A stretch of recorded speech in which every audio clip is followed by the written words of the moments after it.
ప్రస్తుతం మనతో పాటు ఉన్నారు ప్రముఖ సామాజిక ఆధ్యాత్మికవేత్త లక్కరాజు నిర్మలమ్మ గారు. అమ్మగారితో మాట్లాడి మరిన్ని ఇంట్రెస్టింగ్ టాపిక్స్ అడిగి తెలుసుకుందాం. మంచి మంచి విషయాలు, మంచి మంచి కబుర్లు మాట్లాడుకుందాం. అమ్మ నమస్తే. నమస్తే. ఎలా ఉన్నారమ్మా? ఫైన్. చాలా సంతోషంగా ఉంది మీతో మాట్లాడుతున్నందుకు. మీతో చాలా చాలా విషయాలు మాట్లాడాలని ఉంది. తొందరగా మనం స్టార్ట్ చేసేసేద్దాం. అమ్మ, నేను విన్నాను మీరు విశ్వంతో మాట్లాడతారని చెప్పి, ప్రకృతితో మాట్లాడతారని చెప్పి. నిజంగా మాట్లాడడం సాధ్యపడుతుందా? ఈ విశ్వం మొత్తం ఒక ఎనర్జీ ఉంది, మనలో కూడా ఎనర్జీ ఉంది. భగవద్గీతలో మనకు చెప్తాడనమాట, పామరుణ్ణి మిగతా వాళ్ళని కూడా పెద్ద గురువులని ఒకే తీరుగా చూడాలి అని అంటాడు కదా, తరతరం భేదం లేకుండా. అలాగే ప్రతి వస్తువులో ఒక ఎనర్జీ ఉంటుందమ్మా. ఆ ఎనర్జీ లెవెల్స్ మన ఎనర్జీ. చెట్టు ఏడవడం మనం చూస్తాం, ఏడవటం. చెట్టుని ఎప్పుడైనా కట్ చేస్తే సారీ సారీ చెప్పి కట్ చేయాలి తెలుసా. ఆ కొమ్మ పెరగడానికి అది ఎంతో కష్టపడింది. కటా కటా పువ్వులు తెంపుతారు, కఠినంగా కొమ్మలు కట్ చేసేస్తారు. అవి ఎంత బాధపడతాయో. అవును. అందుకని వాటిని తెంపేటప్పుడు థ్యాంక్ యూ సారీ, ఇది పూజ కోసం తెంపుతున్నాను, ఇది ఉపయోగార్థం తెంపుతున్నాను, ఇది వేరే వాళ్ళకి ఇబ్బంది కలిగిస్తుంది, సారీ అని చెప్పాలి వాటికి. పక్షులు కూడా మనతో మాట్లాడతాయి నాన్న. మన ప్రతి దేవుళ్ళ దగ్గర ఒక్కొక్క పక్షులను, ఒక నెమలి, ఎలక. ఎలక ఏంటి, వినాయకుడు ఏంటి. అలాగా అమ్మవారి దగ్గర సింహం. అలాగా ప్రతి దేవుళ్ళ దగ్గర కూడా కొన్ని జీవాలను, పక్షులను మనం చూస్తాం. అవన్నీ కూడా మనతో మాట్లాడతాయి. మాట్లాడాలనే సత్సంకల్పము, హృదయం నిండా ప్రేమ ఉంటే ఈ విశ్వంలోని ప్రతిదీ మనతో మాట్లాడుతుంది నాన్న. అదే ఇవాళ లక్కీగా నువ్వు ప్రేమ గురించి అడిగావు. ఇవాళ వ్యాలంటైన్స్ డే. అవును. విశ్వాన్ని ప్రేమించడం అనేది, విశ్వవ్యాప్తమైన ప్రేమ కలగడం అనేది అది భగవత్ సాక్షాత్కారం నాన్న. నిజమైన ప్రేమ అనేది ప్రతి వస్తువును, ప్రతి మనిషికి, ప్రతి విశ్వంలో ఉండే ప్రతిదానికి ఒక కృతజ్ఞత కలిగి ఉండడము ప్రేమ. అదే లక్ష్మీనారాయణుడు అంటారనమాట. లక్ష్మీనారాయణకి మన హార్ట్ చక్ర, అది గ్రీనరీ. ఎప్పుడు గ్రీనరీతో అటాచ్మెంట్ కలిగి ఉండే వాళ్ళకి ప్రకృతితో నిరంతరం మాట్లాడవచ్చు. అదే మన హార్ట్. ఎవరైతే సెల్ఫీగా ఉంటారో వాళ్ళకి బ్రీతింగ్ ప్రాబ్లమ్స్ వస్తాయి, ఊపిరాడదు, హస్తమా రోగం వస్తుంది. వాళ్ళు ఎవరిని చూసి ఈర్షపడుతుంటారు, వాళ్ళు ఎవరితో టచ్ మీ నాట్ అని ఉంటారు. అందుకనే వాళ్లకు బ్రీతింగ్ ప్రాబ్లం వస్తుంది. వాళ్ళు అప్పుడు ఏం చేయాలి, బ్రీత్ని పీల్చుకొని ఈ గ్రీనరీలోకి వెళ్ళి సారీ సారీ సారీ, నేను అందరినీ మనసారా ప్రేమిస్తున్నానని ప్రేమించడం నేర్చుకోవాలి. ఎప్పుడైతే వాళ్ళు ప్రతి మనిషిని, వస్తువును, ఆకాశాన్ని, పక్షులను, ప్రతి వాళ్లకు ప్రేమ, కృతజ్ఞత ఇస్తూ వెళితే ఎంత ఎనర్జీ వస్తుంది నాన్న బాడీలో. అవును. అదే వ్యాలంటైన్స్ డే అంటే. ప్రేమ ఇస్తుందే కానీ ఇమ్మని కోరదు. ప్రేమ కొండంతైనా పిడికిలలో నిండగలదు. ప్రేమ అనంతమైనా కూడా ప్రేమ తెంచుకు రమ్మనదు, తుంచుకు రమ్మనదు. ప్రేమ ఇస్తుందే కానీ ఇమ్మని కోరదు అని కవిత ఏదో రాసి వీడియోలో పెట్టొచ్చాను ఇందాకే. అవునా? ఓకే. అప్లోడ్ చేస్తుంటారమ్మా రెగ్యులర్గా? రెగ్యులర్గా ఉంటాయి. ఏదో ఒకటి కొన్ని కుక్కలు నా ఫ్రెండ్స్ ఉంటాయి, అవి కూడా మాట్లాడతాయి. కొన్ని నెమళ్ళు మాట్లాడతాయి. ఎలా అర్థమవుతుందమ్మా మీకు? ఉస్మానియా యూనివర్సిటీ వాకింగ్ వెళ్తాను. వాకింగ్ వెళ్ళేటప్పుడు బయట ల్యాండ్స్కేప్ గార్డెన్ బయటనే తిరుగుతాను. ఉస్మానియా యూనివర్సిటీ లోపలికి వెళ్ళి చదువుకుంటారు ఓయూలో. నాకు ఆ పర్మిషన్ మా పెద్దవాళ్ళు నాకు ఇవ్వలేదు, నా అమ్మగుడు, నా పిల్లలు నాకు ఎవరు ఇవ్వలేదు. అందుకని బయట విశ్వంతో రీసెర్చ్ చేస్తూ రోజు వాకింగ్ కూడా వెళ్ళేదాన్ని కాదు, ఇల్లు పిల్లలు అంటూనే ఉండేదాన్ని. లాస్ట్ ఒక 15 yearsకి చిన్న పాప పెద్ద పాప పెళ్ళైన తర్వాత డాడీ ఎక్కడికి వెళ్ళారు మమ్మీ, నువ్వు కూడా ఇంట్లోనే ఉంటే నువ్వు వాకింగ్ చేయి మమ్మీ, నీకు రాను రాను ఫ్రెండ్స్ అయిపోతారని ఒక షూస్ కొనిచ్చింది. నాకు కారు డ్రైవింగ్ 65 ఏళ్ళకి నేర్చుకున్నాను. 55 ఏళ్లకు 60 ఏళ్లకు నేర్చుకున్నాను కారు డ్రైవింగ్. ఎందుకు నేర్చుకున్నానంటే పిల్లలు కారు డ్రైవింగ్ సార్ మేడంకు మాత్రం మేము రాము, అక్కడ పోతా అంటే ఈడ మీటింగ్ అంటే ఆడ పండ్లు అంటే ఈడ కూరలు అంటే కనపడోళ్ళందరితో మాట్లాడుతుంటది, మేము రాము సార్ అని. అరే మహిళా దినోత్సవం రా, ఇవాళ గవర్నర్ దగ్గర మీటింగ్ ఉంది, నేను మాట్లాడాలంటే లేదు మా ఆయన నాది ఇంపార్టెంట్ అని ఆయన ఏదో మీటింగ్కి వెళ్ళిపోయి నన్ను పంపించలే. మా కాలనీలో మీటింగ్ మహిళా దినోత్సవం, ఆ రోజు జయసుధను చీఫ్ గెస్ట్గా పిలిచారు. అప్పుడు నేను అన్నాను, నేను ఇంత పెద్ద స్త్రీ స్వతంత్రం మాట్లాడుతున్నాను కానీ నేను డ్రైవర్ మీద, నా మొగుడి మీద ఆధారపడు, వాళ్ళు నాకు పర్మిషన్ ఇస్తే కానీ నేను మీటింగ్ వెళ్ళేటట్టు లేదు, నేను మీ అందరికీ ప్రామిస్ చేస్తున్నా, నేను ఇవాళ నేను డ్రైవింగ్ నేర్చుకుంటాను అని అన్నా. అని ఎవరో డ్రైవింగ్ ఆపుతాను కనిపిస్తే ఏ నాన్న కొంచెం బుర్ర తక్కువైంది 2-3 యాక్సిడెంట్లు కూడా అయినాయి కదా నాకు ఇప్పుడు కొంచెం భయం అవుతుంది బుర్ర కూడా ఏం పని చేస్తలేదు వస్తుంది అదేంటమ్మా ఇంత తెలివితేటలు నేను ఇంత పెద్ద లీడర్ నీకు నేను నేర్పిస్తలే అమ్మా అన్న వితిన్ 15 డేస్లో నేర్చుకున్నాను నాన్న నా అంతలో నేనే వెళ్ళి లైసెన్స్ తెచ్చుకున్నాను ఇప్పుడు మా అమ్మాయి గేర్లెస్ కార్ కొనిచ్చింది ఆ కార్లో నేను ఓయూ వెళ్తాను రోజు ఓయూ దాకా ఎర్లీ మార్నింగ్ 5:30కి పిల్లలు ఉండేవాళ్ళు వాళ్ళకు భోజనాల టైం 6:30 కల్లా నేను రావాలి కాబట్టి కొంచెం ఎర్లీగా వెళ్ళడం అలవాటు చేసుకున్నాను అలా వెళ్తున్నప్పుడు రోజంతా ఆ పక్షులతోటి ఆ చిలకలతోటి అన్నిటితోటి కొన్ని కుక్కలు నా వెంటబడి ప్రేమించడం మొదలు కొందరు ఏమన్నారంటే లేదు మేడం మీరు ఓయూలో 200 ఎకరాల్లో గార్డెన్ చేశారు మీరు లోపలికి రావాలని ఒక 5 ఏళ్ల క్రితం ఎవరో కనపడి చెప్పారు అమ్మో నేను ఈ గాజులు వేసుకుంటాను ఏవో ఉంగరాలు అయితే ఇవి రావివి మరి నాకు భయం కదా ఒక్కదాన్ని ఎర్లీగా వస్తాను లేదమ్మా నువ్వు రావాలి అని ఆ రోజు నుంచి అంటే సెక్యూరిటీ ఇటు అటు మధ్యలో 3 సెక్యూరిటీ గార్డ్స్ ఉంటారు ఎవరిని లోపలికి పోనివ్వరు అలా 200 ఏదో ఫీజు తీసుకొని లోపలికి పోనిచ్చేవాళ్ళు తర్వాత అంతా ఫ్రీనే అయితే అక్కడ ఒక ఊరి కుక్క నా వెంటబడ్డం మొదలుపెట్టాడు ఊరికి వస్తున్నాడు నా వెంట పడుతున్నాడు వాడు నాకితే వాడికి ఇంజెక్షన్స్ ఇవ్వరు కదా నాకేమైనా జబ్బు చేస్తుందో అని నాకు భయం 3 రోజులు 4 రోజులు సెక్యూరిటీ తోటి కొట్టిపించిన వాడిని కొట్టిచ్చేసి వద్దు అని వెళ్ళిపోతున్నా అప్పుడు వాడు నాకంటే ఎక్కువ ఇంటెలిజెంట్ ఆ గేట్ కంటే నేను ఎక్కడ తిరుగుతానో నాకంటే ముందు వచ్చి నిలబడ్డాడు నేను 5 కిలోమీటర్లు వెళ్తే 5 కిలోమీటర్లు నేను ఇట్లా కాసేపు కూర్చుంటాను మధ్య మధ్యలో ఆకులతో పక్షులతో నెమలతో చిగులకలతో మాట్లాడుతూ వాడు నా పక్కన కూర్చుంటాడు నేను 2 గంటలకు పైన వస్తాడు సాయంత్రం 4 గంటలకు పైన వస్తాడు రాత్రి 7 గంటలకు పైన వస్తాడు మరి వాడికి నాకు అనుబంధమే అప్పుడు మా వాకర్స్ అందరు అన్నారనమాట నేను ఒక్కదాన్ని వెళ్ళలేవని నీ విశ్వంతో చెప్పావు కదమ్మా ఆ రోజు ఈ ఓపెన్ గ్రౌండ్లో అందుకని నీకు తోడొచ్చాడు అని మా అమ్మాయిలన్నీ పూర్వకాలం ప్రియుడు మమ్మీ వాడు నిన్ను వదిలేడు మా ఫ్రెండ్స్ అందరు మా మహిళా మండలి బిస్కెట్లన్నా తీసుకుపోతున్నావే వాటికి ఏదైనా తీసుకుపోయే పాపం పిచ్చోడిని వెనుక తిరుగుతుంటే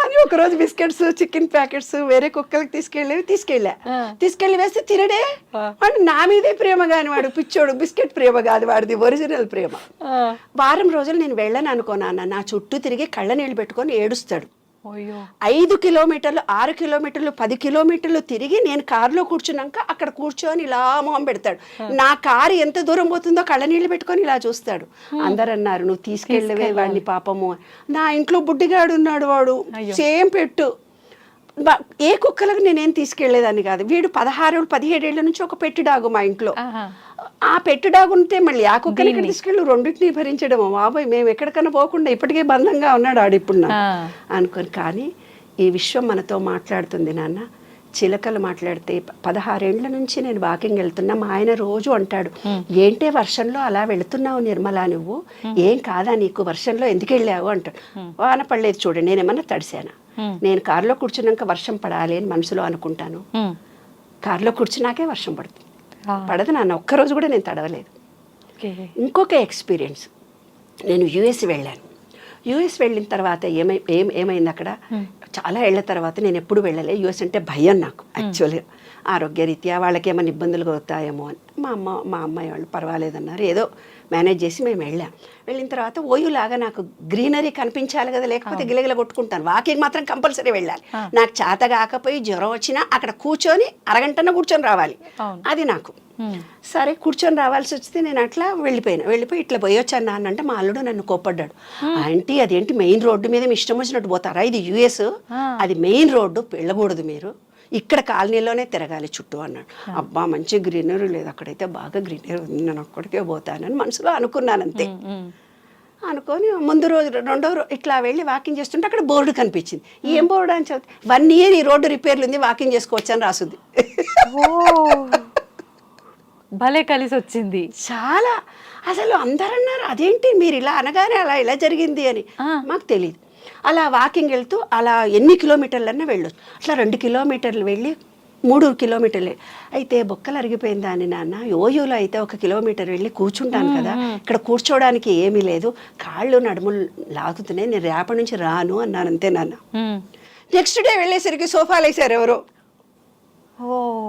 అక్కడ ఉండేవాళ్ళు ఎవరో సోఫాలన్నీ ఇరిగిపోయినాయి పగిలిపోయినాయి అట్లా పడేసిపోయినా దాంట్లో ఒక కుర్చీ చాలా బాగుంది అది నాతో వాకింగ్ వచ్చేవాళ్ళు చెట్టు కింద వేశారు ఆ రోజు వాకింగ్ చేసి ఆ చెట్టు కింద కూర్చొని వచ్చేదాన్ని చెట్టు కింద కూర్చొని అలా వాకింగ్ చేసి ఆకులతో చెట్లతో పూలతో మాట్లాడి వచ్చేదాన్ని ఇంకా నేను వెళ్ళిపోతున్నాను రిటర్న్ వెళ్ళిపోతున్నాను, టికెట్స్ రేపు వెళ్ళిపోవాలి, Okay. ఇంకా ఇవి రోజే లాస్ట్ నాన్న, నీ దగ్గరకు వస్తున్నానే నేను ఇలా వెళ్ళాను, క్రాష్ వాడు వచ్చి ఆ కుర్చీలు సోఫాలన్నీ నా కళ్ళు ఎదురుగా తీసుకెళ్ళిపోయాడు. నేను వెళ్ళిపోతున్నానని నువ్వు నాకు వీడుకోలు ఇచ్చావా, నీవు ఆకులన్నీ రాల్చి ఎర్రగా మారిపోయావా, తర్వాత ఎల్లోగా మారిపోతావా, కళ్ళు ఎర్రగా మారి నీ బుగ్గలు ఎర్రగా మారి ఆ కన్నీళ్లతోటి ఎల్లో కలర్ అయిపోయి నా కాళ్లకు ఎండుటాకలే రాలి పడిపోతున్నావా, ఇంకా జోన్ కూడా మారిపోతుందట కదా, మంచులా అవుతుందట, ఎవ్వరూ డోర్ తీసుకొని బయటికి రారు కదా, విశ్వమా నీకు నాకు ఉండే అనుబంధం ఎంత గొప్పదని ఒక కవిత రాసుకున్న వీడుకోలోని. అట్లా ప్రకృతి నాతో నిజంగా మాట్లాడుతుంది నాన్న. ఆ ప్రకృతి ఏ క్షణంలో నాకేం కావాలో అది ఇస్తుంది నాన్న. మీరందరూ ఆశ్చర్యపోతారు. ఈరోజు ఒక పుస్తకావిష్కరణ జరిగింది, నా అమెరికా ప్రయాణం అని. ఓయూలో ప్రొఫెసర్ తెలుగు వాళ్ళు ఎవరైనా వస్తే బాగుండు అనుకున్నాను. కోదండరామ్ గారు ఇనాగ్రేషన్ చేశారు. ఆయన దగ్గరికి వెళ్ళేసరికి బాలయ్య గారు అంతఃపురం ఉన్న తెలుగు ప్రొఫెసర్ అక్కడ కూర్చొని ఉన్నాడు. వాళ్ళందరూ అన్నా, చూడమ్మా నీ మనసులో ఉన్న కోరిక తీరిందని. కాబట్టి ప్రకృతిలో ఆకులు మాట్లాడితే నాన్న, చెట్లు మాట్లాడతాను. యుఎస్లో వెళ్ళినప్పుడు ఎండగా ఉండేది. ఒకరోజు కామేశ్వరి గుడికి వెళ్తున్నాం. వెళ్తుంటే, మీరు పక్షితో మాట్లాడతావు కదా, నువ్వు ప్రకృతికి చెప్పు నీడ రావాలని అని మా వారు, మా బావగారి కొడుకు, భార్య వాళ్ళందరూ సరదాగా అన్నారు. కళ్ళు మూసుకొని నేను కోరుకున్నాను, బుద్ధ విగ్రహం దగ్గర, కామేశ్వరి టెంపుల్ దగ్గర, ప్లీజ్ మేము ఎండలో వెళ్ళలేకపోతున్నానమ్మా, కొంచెం మబ్బులుగా కొన్నన్నా రావాలి. విత్ ఇన్ 3-4 మినిట్స్లో మబ్బులు వచ్చేసాయనన్న. అలాగా ప్రకృతి నిరంతరం నాతో మాట్లాడుతూనే ఉంటుంది బంగారు తల్లి. ఏం కావాలన్నా కూడా మనకిస్తుంది. ఈ విశ్వంలో ప్రతిదీ నాతో మాట్లాడు. ఎన్నో కుక్కలు ఎంట పడతాయి కానీ ఆ కుక్కగాడు నన్ను వదలడు. కాలభైరవా అని ఇప్పుడు కూడా. అయితే 6 months నేను వెళ్ళిపోయాను కదా నాన్న, ఇప్పుడు చుట్టూ తిరిగాడు, వచ్చి కాస్త ఇట్లనే వెళ్ళిపోతున్నాడు. ఇంకా నేను ధైర్యంగా లోపల తిరగలుగుతున్నానని. అప్పుడంటే 5:30-6కి ఎర్లీ మార్నింగ్ వెళ్ళేదాన్ని. వింటర్లో నేను సూర్యుడు వచ్చిన తర్వాత వెళ్తాను, కొంచెం లేట్ అవర్స్ వెళ్తున్నాను. అక్కడ కనపడి ముద్దు పెట్టుకొని వెళ్ళిపోతాడు అంతే. సెక్యూరిటీ అంటాడు, మీ బాయ్ ఫ్రెండ్ వచ్చాడమ్మా, నిన్ను ముద్దు పెట్టుకున్నాడమ్మా. మా పిల్లలు చెప్పారు నా ప్రియుడు అని. నేనేమో కాలభైరవా అని మనసారా పిలుచుకుంటా.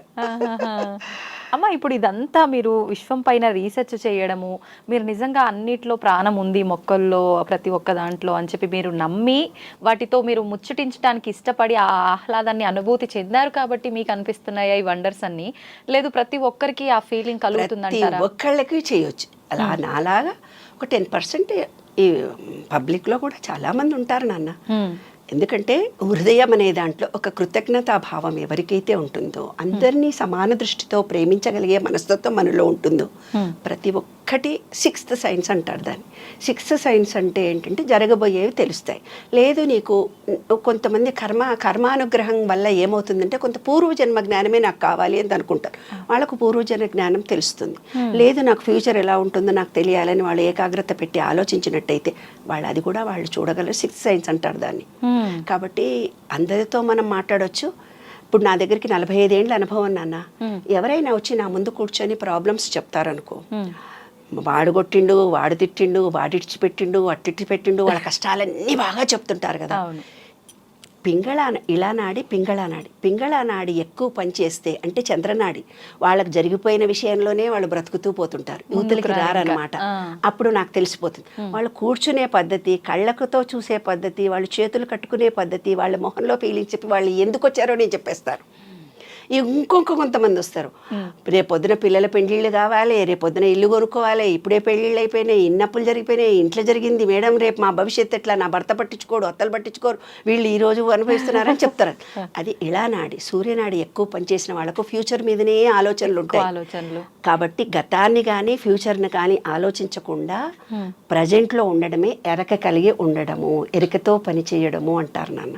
అంటే మెడిటేషన్లో ఇలా కూర్చొని మెడిటేషన్ చేస్తేనే కాదు, ప్రజెంట్లో మనం ఏ డాక్టర్ పని చేయాలి, ఆయా పని చేయాలి, వంట చేసేటప్పుడు వంటనే చేయాలి. అలా మనం ఏ పని మీద కాన్సన్ట్రేషన్ మనం చేస్తూ పోతే ప్రజెంట్లో ఉండాలనేదే మెడిటేషన్. ఎలా కుదురుతుందమ్మా? ఇప్పుడు చెప్పినంత ఈజీగా అనిపించదా? 100% చేయొచ్చు. చేయాలనే సత్సంకల్పం నీలో కలిగితే చేయొచ్చు. ఇంకొక కేసులు నా దగ్గరకు వస్తాయి. ఇంకొక ఉదాహరణ కూడా మీరు ఏమంటారంటే, వాళ్ళ అత్తగారికి చేసినా, నా మొగుడు చేసినా, మొగుడు తరపు చుట్టాలకు చేసినా, వాళ్ళకి చేసినా, వీళ్ళకి చేసినా, ఇంకొకళ్ళకి చేసినా, అలసిపోయినా నాకు చేతనవుతుంది. భగవద్గీతలో నీకు అంటాడు చూడు, నేనే చేశాను అని ఏ వ్యక్తి తను స్వతహాగా చెప్తాడో అప్పుడు బాడీ నీకు అలసిపోతుంది. నీవిచ్చిన బాధ్యత నేను చేస్తున్నాను అనుకున్నప్పుడు నీ బాడీ అలసిపోదు. ఇక్కడ ఒక ఎనర్జీ పాయింట్ ఉంటుంది. దాన్ని ఏం చెప్పారు తెలిసిన, చిత్రగుప్తుడు అని చెప్పారు. చిత్రంగా గుప్తంగా రికార్డ్ చేసే ఒక చిన్న పాజిటివ్ ఎనర్జీ అది. ఇప్పుడు మీరు సెల్ ఫోన్ ఉంది నాన్న, సెల్ ఫోన్లో ఐఫై, నెట్, ఇంటర్నెట్, వాట్సప్, డెస్క్, ఏవేవో పేర్లు చెప్తున్నారు కదా. 1000 సంవత్సరాల క్రితం వాళ్ళకి సంస్కృతమే వచ్చు. దాంట్లో వాళ్ళ టెర్మినాలజీ ఆత్మ, పరమాత్మ, కర్మ, ఇవన్నీ ఆధ్యాత్మిక భావాలతో వెలుగు, జ్ఞానము, ఆత్మ, పరమాత్మ, చిత్రగుప్తుడు. అదే చెప్పాను కదా నేను. సూర్యుడిలో 7 గుర్రాలను చూపించారు. 7 గుర్రాలను చూపించడం దాని అర్థం ఏంటంటే విబ్జిఆర్లోని 7 రంగులు. మనం మూలాధారం, స్వాదిష్టం, మణిపూరకం, అనాహత, విశుద్ధి 7 రంగుల్లో ఉంటాయి. అవి క్లోజ్ అయిపోయినప్పుడు మనిషికి కష్టాలు వస్తాయి, రోగాలు వస్తాయి. అవి క్లోజ్ అయిపోతాయి. మన ఆలోచన విధానాన్ని బట్టి, కర్మ ఫలితం, మనం చేస్తున్న భావాలను బట్టి అవి క్లోజ్ అయిపోతాయి. అప్పుడే మనకు అన్ని రకాలైన ఎలర్జీలు, రోగాలు మనకు రావడం మొదలు. వాటిని ఎలా ప్యూరిఫై చేసుకోవాలంటే సూర్యకిరణాలు మనకు తగలాలి. విబ్జిఆర్లోని 7 రంగులు. తెలుపు నుండే ఉద్భవిస్తాయి 7 రంగుల హరివిల్లులు, తెలుపుకే ముప్పు తెస్తాయి తర్వాత ఈ వన్నెలు అని నేను చిన్నప్పుడు రాసా కవిత. ఎన్ని సంవత్సరాలు అప్పుడమ్మా? 18 కూడా ఉండవు నాన్న. అప్పటి నుంచే మొదలు పెట్టేశారు. అయితే అప్పుడు కాలంలో ఏంటంటే మాది మహబూబ్ నగర్. చిన్నజీయర్ స్వామి లాంటి వాళ్ళు వచ్చి ఏం చేస్తారంటే భగవద్గీత చెప్తారు. నాకు 8వ తరగతిలోనే భగవద్గీత మొత్తం వచ్చు. మొత్తం శ్లోకాలన్నీ చదివేసేదాన్ని. 8, 9లోనే భగవద్గీత మొత్తం వచ్చిన. అయితే ఆయన దగ్గరికి వచ్చి సమశ్రీణాలు చేస్తారు. సమశ్రీణాలు అంటే ఏదో విష్ణు ఇట్లా ఇస్తారు. ఇస్తే మేము వేరే వాళ్ళకి వంట చేసి పెట్టొచ్చు, మడి వాళ్ళకి. సమశ్రీణం అంటారు దాన్ని. ఇట్లా వాతలు పెడతారు. వాతలా? మరి ఏంటనుకున్నావు, మంచిగా శంకు చక్రము ఇట్లా వాతలు పెట్టి జాకెట్ ఇట్లా పెట్టుకుంటే వాతలు పెడతారు గురువులు. కాల్వడమే. మంత్రాలయంలో వేస్తాడుగా చేతి మీద. మంత్రాలయం గుళ్ళో కూడా వాతలు వేడి వేడిది ఇట్లా చేతుల మీద వేస్తారు ఆయన గురువులు. మంత్రాలయంలో కూడా వేస్తారు. అప్పుడు ఇట్లా జాకెట్ ఇట్లా తీసి పెడితే ఈ భుజాల మీద వేసేవాళ్ళు మాకు. అప్పుడు ఆయన ఓ వేదము కవిత్వం ఏదేదో చెప్తుంటే గురువు గారి దగ్గరికి పోయి నేను ఒక కవిత చదివా. చాలా అల్లరి పిల్లలు. దివ్య చుట్టూ వలయంగా చీకటి అలాగే ఉంది, దివ్య చుట్టూ వలయంగా చీకటి అలాగే ఉంది, దానిలో వెలుగు నింప ఎవరికి సాధ్యం. కమల, నీ బిడ్డ మాత్రం అసామాన్యురాలు. ఈ సూర్యకిరణాల వెనక కూడా చీకటి ఉందట. ఈ విశ్వం మొత్తంలో కూడా తెలిసింది అని మనం అనుకుంటాం, కానీ తెలియంతన మనలో ఎంతో ఉంటుంది. దీనికి జ్ఞానవంతురాలు అవుతుందని ఆయన ఆశీర్వదించాడు నన్ను. అలాగ చిన్నప్పటి నుంచి ఆధ్యాత్మికంగా అలా అనుభవాల ద్వారా వచ్చింది నాన్న. అది భగవత్ కృపగా భావిస్తాను. ఈ నాలెడ్జ్ని సమాజానికి పంచడానికి ఉపయోగించడాన్ని నిర్ణయించుకున్నాను. అందరు నాకు ఇప్పుడు ఫోన్లు చేస్తారు, ఈ ట్యూబ్ చూసినాం, ఆ ట్యూబ్ చూసామమ్మ, మాకు ఈ రోగం ఉంది, మేము మీ నాకు అపాయింట్మెంట్లు, డాక్టర్లు, ఇంకోటి లేదే బాబు, నాకేం పిఏలు లేరు, ఏం లేరు, ఫ్రీ సర్వీస్. నేను ఫ్రీ సర్వీస్ చేస్తాను, అంతేగాని ఎప్పుడు డబ్బు సంపాదించాలని ధోరణితో నేను చేయలేదమ్మా. అందరికీ ఏదో నాకు తోచిన సలహాలు, సంప్రదింపులు చేస్తూ ఉంటాను, అంతే తప్ప ఒక పిఎన్ పెట్టుకొని ఫ్యామిలీ కౌన్సిలింగ్ చేస్తే డబ్బులు తీసుకోవడం నాకు తెలియదు కూడా. అందరినీ మనసారా ప్రేమిస్తానన్న. ఎంతటి కష్టాలు ఉన్న వాళ్ళని కూడా ఈ 45 ఏళ్ల నుంచి అందరి ప్రాబ్లమ్స్ సాల్వ్ చేయగలిగే శక్తిని భగవంతుడిచ్చాడు.